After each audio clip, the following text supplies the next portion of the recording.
ఖమ్మంలో ప్రసాద్ హాస్పిటల్ అని చెప్పి మల్టీ స్పెషాలిటీ కరెక్ట్ ఉన్నటువంటి 10 హాస్పిటల్స్ అసలు అందులో ఉద్యోగులు మాత్రమే ఈ రకంగా స్కామ్ చేస్తున్నారు, డాక్టర్ కి అంటే మెయిన్ అతనికి తెలియదు అనేసి అని చెప్పి అంటున్నారు. ఇది ఎంతవరకు నిజం అసలు? ఇది జేఆర్ ప్రసాద్ అనేటువంటిది ఆ హాస్పిటల్ యొక్క పేరు. జేఆర్ ప్రసాద్ గారి పేరు మీద ఆ హాస్పిటల్ ఆయనే రన్ చేస్తా ఉన్నారు. His one of the senior most doctors in Khammam. So ఆ జేఆర్ ప్రసాద్ ఎవరైతే ఉన్నారో ఆయన ప్రస్తుతానికి ప్రాక్టీస్ చేయట్లేదు గత కొన్నేళ్ళకి. Maybe because of his age కావచ్చు, లేదంటే ఇంకేదైనా కారణాలు కావచ్చు. బట్ జేఆర్ ప్రసాద్ ఎవరైతే ఉన్నారో ఆయన అసలు ప్రాక్టీసే చేయట్లేదు. బట్ ఆయన సిగ్నేచర్ని ఆ హాస్పిటల్కి ఉన్నటువంటి లోగోని ఫోర్జరీ చేసి దీనికి సంబంధించి స్కామ్ చేసినట్టుగా మనకు ఉన్నటువంటి సమాచారం క్లియర్ గా తెలుస్తా ఉంది. దీనికి సంబంధించి సిఐడి కేసులు కూడా నమోదయ్యాయి. అంటే ఎలా ఏ కేసులు నమోదయ్యాయి, ఏ సెక్షన్ల కింద కేసులు నమోదయ్యాయి? దీనికి సంబంధించి 5 సెక్షన్లు పెట్టడం జరిగింది. 420, 465, 468, 471 అండ్ 511. దీంట్లో 511 చాలా పెద్దగా మనం చూడొచ్చు. అలాగే 471 కూడా సంబంధించి మనతో పాటు మాట్లాడేందుకు హైకోర్టు లాయర్ వెంకట్ గౌడ్ అని చెప్పి ఫోన్ లైన్ లో సిద్ధంగా ఉన్నారు. నమస్తే అండి. నమస్తే అమ్మా, మాట్లాడండి. నమస్తే వెంకట్ గారు, గుడ్ ఈవినింగ్ అండి.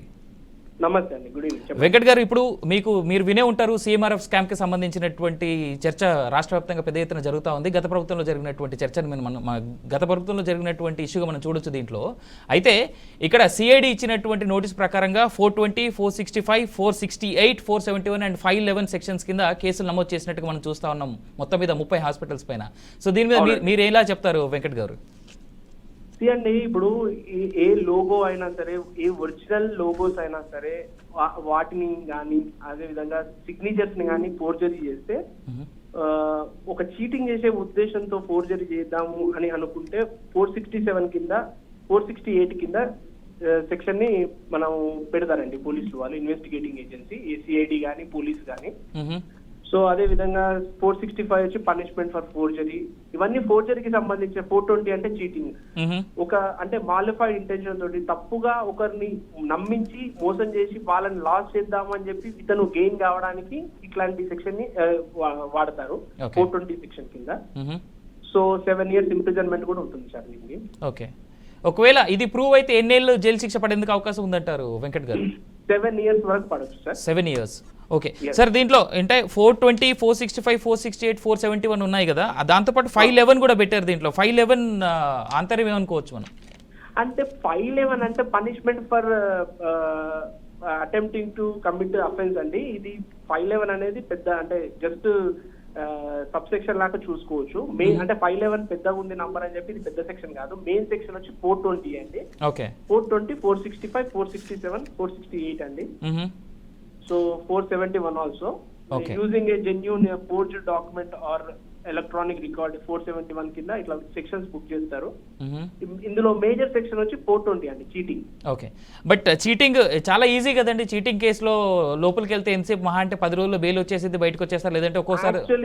యాక్చువల్లీ ఈ సెక్షన్స్ అన్ని జైలుకు అంటే ఇప్పుడున్న చట్టాల ప్రకారం బిలో 7 years ఉన్నటువంటి కేసులలో జైలుకు వెళ్లాల్సిన పని కూడా లేదండి. ఓకే, వాళ్ళకి 41A నోటీస్ కింద స్టేషన్ లోనే బెయిల్ ఇవ్వచ్చు. అంటే ఐఓ ఇన్వెస్టిగేటింగ్ ఆఫీసర్ ఆయన తప్పించుకొని వెళ్ళలేడు, ఆయన మీద నమ్మకం ఉంది, ఇతను మళ్ళీ అపియర్ అవుతుంది అన్నప్పుడు అతనికి స్టేషన్ బెయిల్ ఇవ్వాలి as per supreme court guide line.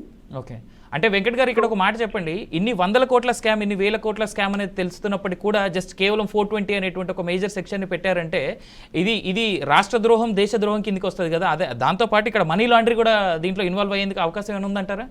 Investigating agency ఆ యాక్షన్ ని బట్టి సెక్షన్ ని బుక్ చేస్తుందండి. సో అక్కడ పబ్లిక్ ప్రాసిక్యూటర్ వాళ్ళందరూ వాళ్ళ యొక్క ఒపీనియన్ తీసుకొనే చేస్తారు. గవర్నమెంట్ ఎంత సీరియస్ గా ఉందనేది మన ఇన్వెస్టిగేటింగ్ ఏజెన్సీస్ బట్టి మనం తెలుసుకోవచ్చు గవర్నమెంట్ ఎంత సీరియస్ గా ఉంది ఇష్యూ మీద అని. సో 420 అనేది పెద్ద కేసే అండి. వాళ్ళు ఒకసారి ప్రూవ్ అయిందంటే వాళ్ళు జైలుకి వెళ్లాల్సి ఉంటుంది. సో ఫోర్జరీ కేసు కింద కూడా బుక్ చేశారు కాబట్టి అతను ఎవరైతే ఒరిజినల్ ఆథరైజ్డ్ పర్సన్ ఉన్నారో, ఆ ఒరిజినల్ డాక్టర్ ఎవరైతే ఉన్నారో ఆయన సిగ్నేచర్స్ ని, ఈ ఫోర్జ్డ్ అయినటువంటి సిగ్నేచర్ ని FSL కి పంపిస్తారండి. ఓకే, ఇవన్నీ ప్రొసీజర్ అంతా కోర్టు సమక్షంలో జరుగుతుంది, జడ్జి ముందు జరుగుతుంది. అతని సిగ్నేచర్స్ అన్ని తీసుకొని ఇప్పుడు ఉన్నటువంటి ఫోర్జ్డ్ అయినటువంటి సిగ్నేచర్ ని కూడా FSL కి, ఫోరెన్సిక్ ల్యాబొరేటరీకి పంపించి వీటిని కంపారిజన్ చేస్తారు, ఈ సిగ్నేచర్స్ ఇతనివా కాదా అని. దాన్ని బట్టి మనకు కేసు ప్రూవ్ అవడానికి ఈజీగా అవకాశం ఉంటుందండి. అచ్చా, అంటే ఎత్తలేదన్నా మ్యాక్స్ టు మ్యాక్స్ 7 సంవత్సరాలు జైలు శిక్ష మాత్రం, అంటే ప్రస్తుతానికి పెట్టినటువంటి సెక్షన్ల ప్రకారం 7 సంవత్సరాలు జైలు శిక్ష మాత్రమే పడేందుకు అవకాశం ఉంది.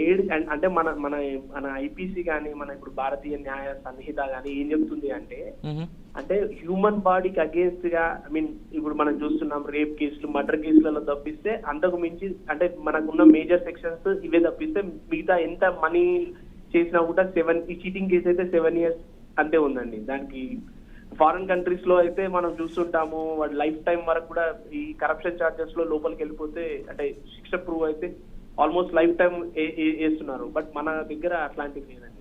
Okay, thank you so much Venkat గారు. అవసరమైతే మళ్ళీ మిమ్మల్ని సంప్రదిస్తాం. Thank you. రైట్, మమత మనం చూసినట్టయితే వెంకట్ గారు కూడా చెప్తున్న దాని ప్రకారంగా మాక్సిమం 7 years. 7 years. బట్ ఇంత పెద్ద ఇష్యూ జరిగిన తర్వాత కూడా, ఇంత పెద్దగా ఇన్సిడెంట్ జరిగిన తర్వాత కూడా, ప్రజల యొక్క సొమ్ముని ఇంతలా దోచుకు తిన్న తర్వాత కూడా ఇంత చిన్న శిక్షలు అంటే నిజంగా హాస్యాస్పదం అని చెప్పుకోవచ్చు. Local leaders correct correct correct correct. And that హాస్పిటల్లో ఉన్నటువంటి చైర్మన్స్కి తెలీదా అంటే తెలిసి జరిగిందా తెలియక జరగలేదా అనేటువంటి పెద్ద క్వశ్చన్ ఇక్కడ. ఇంట్రెస్టింగ్ ఫ్యాక్ట్ ఇంకోటి ఏంటంటే ఉన్నటువంటి అన్ని చట్టాలు అంటే ఇప్పుడు పెట్టినటువంటి సెక్షన్స్ని ఎలా చూసుకున్నా కానీ కేవలం 7 ఏళ్ళైనా జైలు శిక్ష అంటే ఈజీగా బెయిల్ వచ్చేటువంటి అవకాశం కూడా కనిపిస్తూ ఉంది ఇప్పుడు వెంకట్ గారు చెప్పినటువంటి మాటల ప్రకారంగా చూసుకున్నట్టయితే.